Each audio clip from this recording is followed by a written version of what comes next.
You just dropped 100 grand on a security management system, and it is probably doing your privacy wrong. This is technically compliant. Privacy Engineering 101 for tech folks and privacy officers.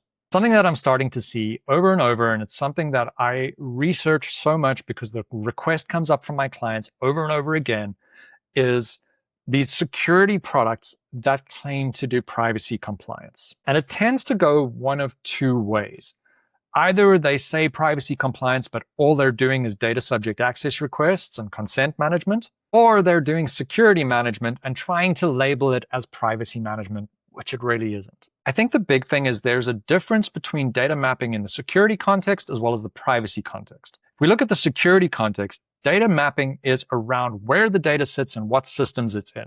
So the automated approach works really, really well because we can plug into every system from our authentication and pull the data out of it. This doesn't necessarily work for privacy. If we look at the other name for a data map in privacy, and specifically what it's called in Europe and some US states, is a record of processing activities. And activities is the key word there.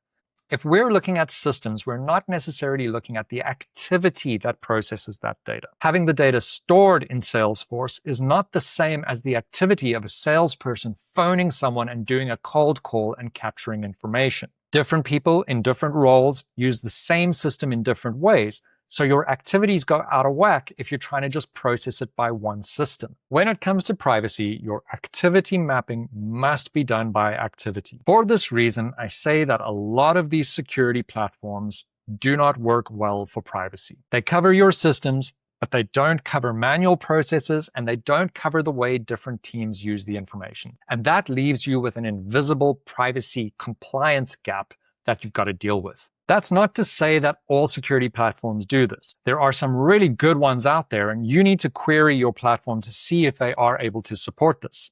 But I want you to be aware that you could be falling for some marketing that puts you at a disadvantage. Part of what I do in my advisory is marry what you've got in your security systems to what you need in terms of privacy and bridging that gap. So if you need help with this, slide into my DMs and let me know. So look out for manual processes and don't go only by systems. That's it for today's tip. Follow me for more Privacy Engineering 101.